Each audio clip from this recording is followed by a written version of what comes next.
Welcome anyone to my YouTube channel. This is Everett, aka Two Beasts to Kill You, aka the Beast with the Least. And it's been a bit, but I'm back with another video. This time talking about the Gears of War movie. It's been a while.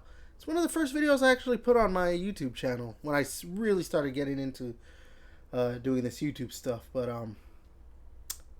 that was something else that I was hopeful for. Anyways, before we get into all that, you like what you watch, listen to, hear, all that stuff, podcast, everything, like, subscribe, all that good stuff. But all right, let's go ahead and let's get into the topic for the video. So, looks like the Gears of War movie is gonna have a director, or well, not gonna have a director. It has tapped a director. If I'm butchering this, oh well. David Leitch. I don't know how to say this.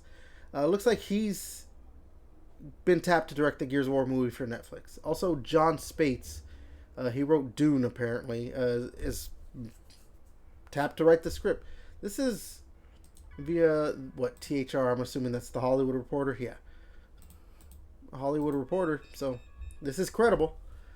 As for David Leitch, I mean, he's an action director. He was co-director apparently for the John Wick movie, even though Chad Stahelski was the main director. But he also directed Atomic Blonde, which is, you know, another action movie. Deadpool 2, which is probably the best Deadpool movie. You know, maybe Deadpool and Wolverine is your one, but I think Deadpool 2 might be the best one. Hobbs and Shaw, which, a guilty pleasure. I love the Fast and Furious movies.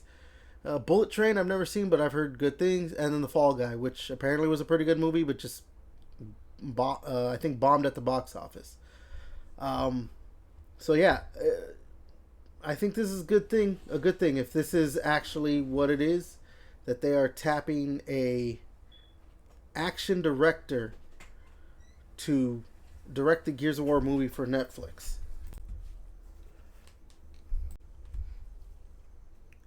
Because if they're tapping an action director to direct the movie, obviously, you know, fight scenes, the gun scenes, you know, when they actually are fighting the Locusts, which I'm assuming this will be based on the first game.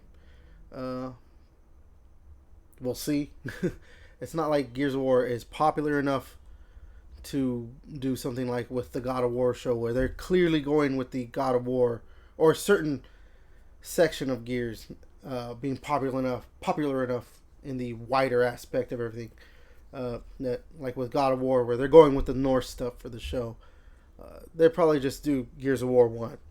So, yeah, the action set pieces should be good. Knock on wood. We'll see about that, but you know, they did get a director who should know what he's doing. And as for the guy who's going to be writing the script, John Spates again, right? Yeah, John Spates. I'm looking it up. He wrote the Dune movie. I haven't. Maybe he just wrote Dune 1. It just says Dune. I don't know if he did both. I think there's going to be a third one. Don't quote me on that. But if he's, you know, people love the Dune movies.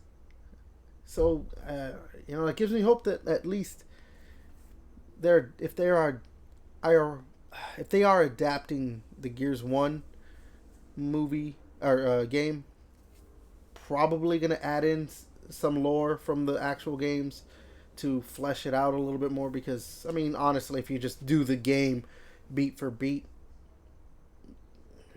you probably could do that as just a 2-hour movie, but you know, you're going to probably want to add in like the actual reason for Marcus Phoenix's imprisonment.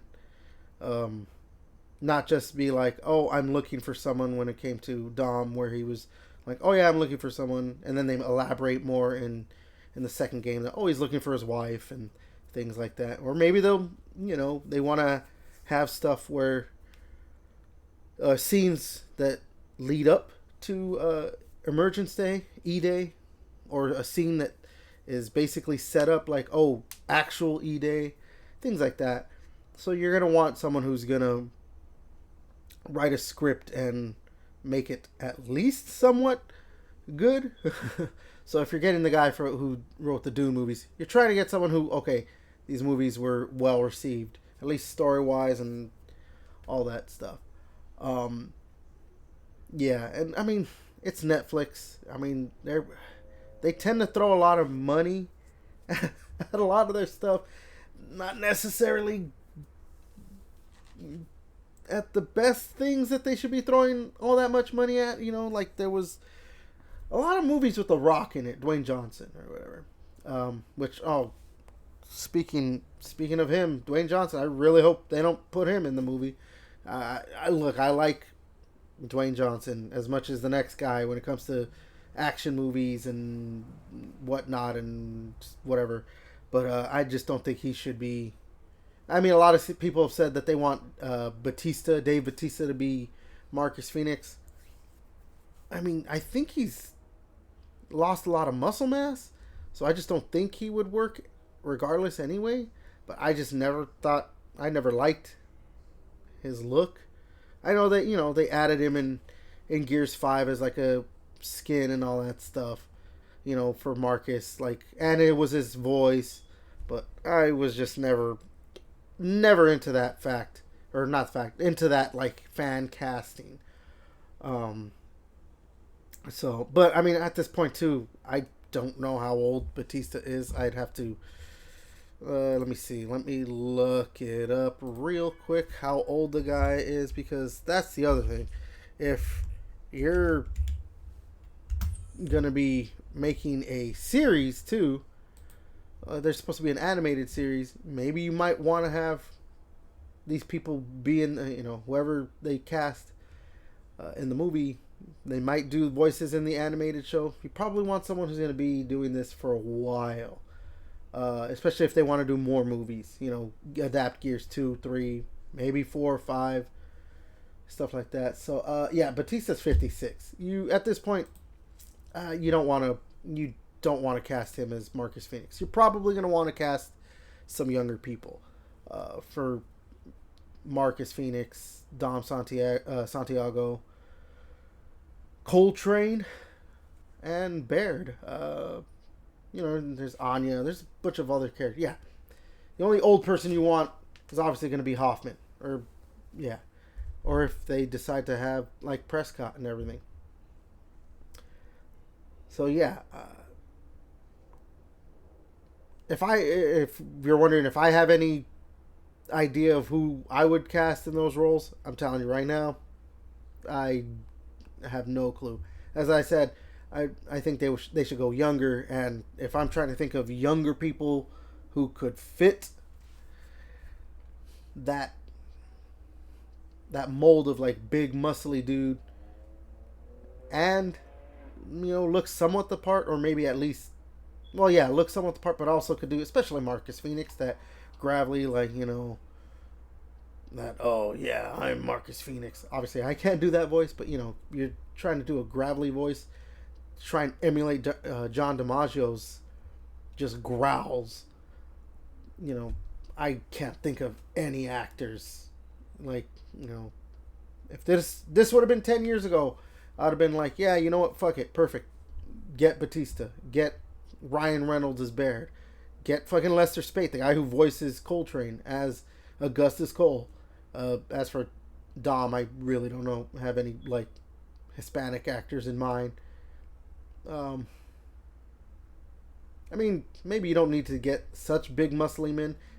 More so for Cole, you really need, like, he's got to be the big muscly like behemoth of a motherfucker. But yeah, I just can't think of anyone off the top of my head. But yeah, I'll go ahead and end the video right there. I'm excited. I'm just glad that this seems like it's moving forward, and it's Netflix. I was a little bit like when it's other, you know, Amazon or I guess now they're called HBO Max again. You know, other, or just Hollywood in general. When it's taking so long and things are in development hell, yeah, maybe we don't get those movies. But Netflix tends to just be like, yeah, go ahead, release it. As I said, they spend gobs and gobs of money on just a lot of crap. But yeah. Alright, so again, you like my stuff? Like, subscribe, all that good jazz. I don't want to cuss all the time. But until next time, I'll catch you later. Shit, yeah!